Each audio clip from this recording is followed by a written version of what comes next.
Oke teman-teman, jadi aku kali ini mau ngasih tahu nih cara bikin portofolio olahraga. Langsung aja ya. Jadi ketika kalian masuk akun LTMPT, kalian akan disuruh download template seperti ini.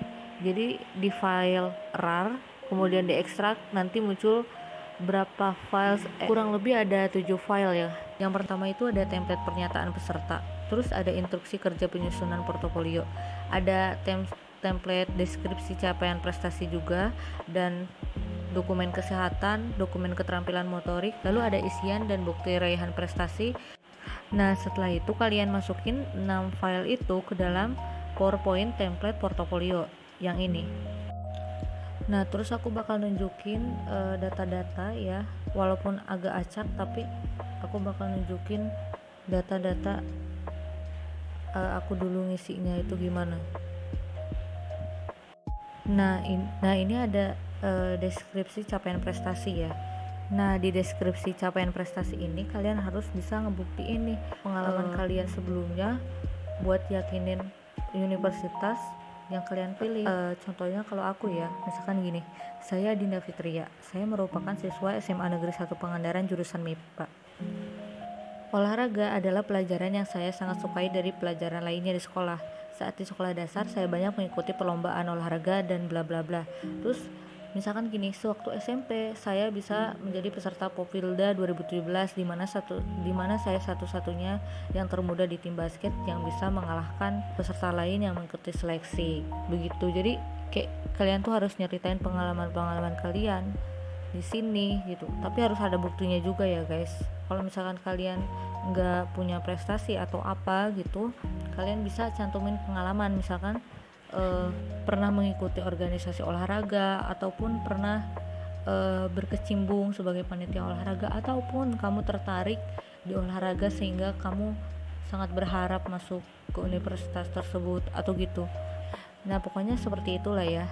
Nah, di akhirnya juga kalian harus nyambung nih, misalkan gini, tentu akan sangat berharap sekali jika saya bisa mengembangkan kemampuan saya di perguruan tinggi program studi pendidikan jasmani, kesehatan, dan rekreasi.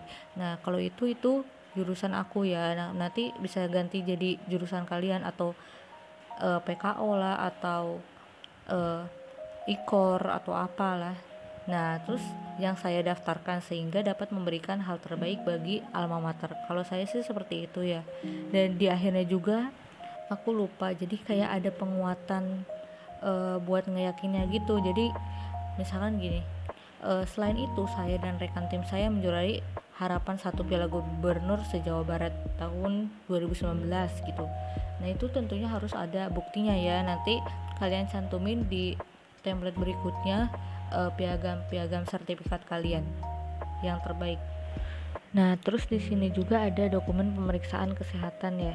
Nah, kamu diperiksa nih, tinggi badannya berapa, nanti berat badannya berapa, BMI atau berat badan dibagi tinggi badan, ada denyut nadinya berapa, terus ada kesehatan indera, misalkan mata dan telinga normal apa buta warna atau silindris atau minus gitu.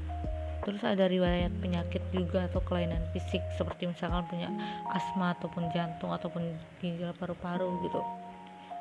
Nah, terus ada di sini tuh di terakhir ada kesimpulan sehat atau enggak. Nah, kamu itu bisa periksanya itu di dokter ataupun puskesmas. Kalau aku itu di puskesmas ya.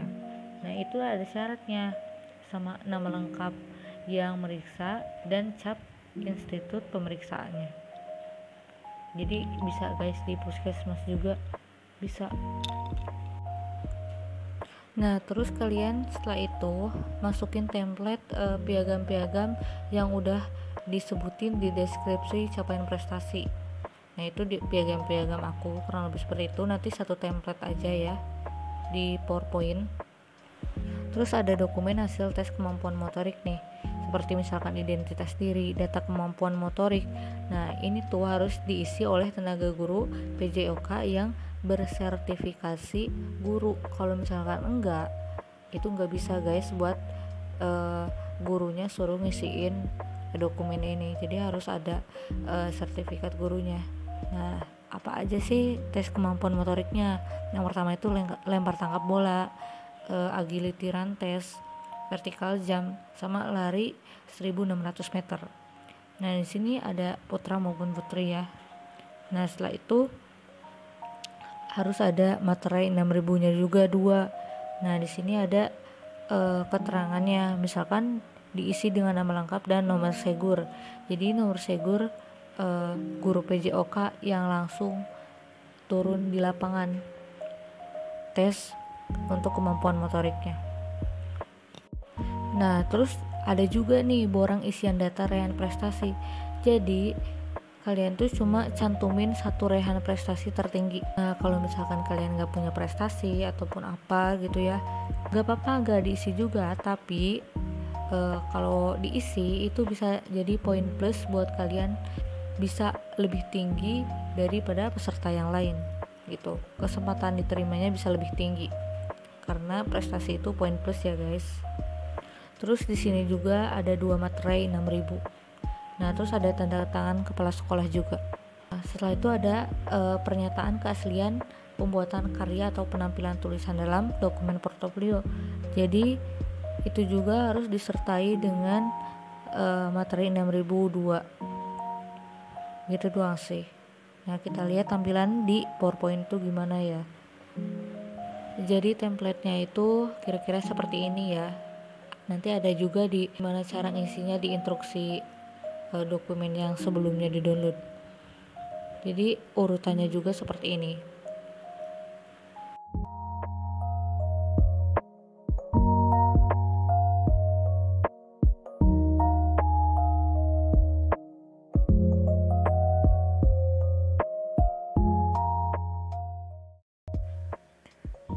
Ini ada instruksi kerja penyusunan portofolio bidang olahraga.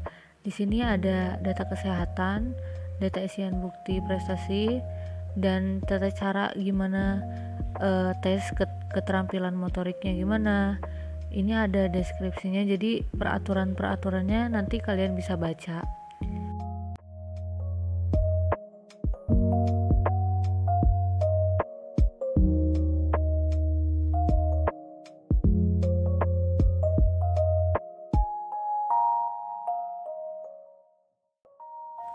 Untuk pengambilan video portofolionya juga ada ketentuannya, misalkan perkenalkan dirinya maksimal 60 detik. Pokoknya tata cara ngisi portofolionya itu udah ada di instruksi pengerjaannya, jadi kalian tinggal baca aja ketentuannya gimana, urutannya harus gimana, semuanya udah ada di situ. Gitu aja sih. Oke guys, jadi sekian aja video dari aku. Semoga bisa membantu, semoga bisa memberi gambaran buat teman-teman gimana cara ngisi portofolio supaya kesempatan diterimanya bisa lebih jauh lebih gede gitu. Good luck guys. Thank you for watching.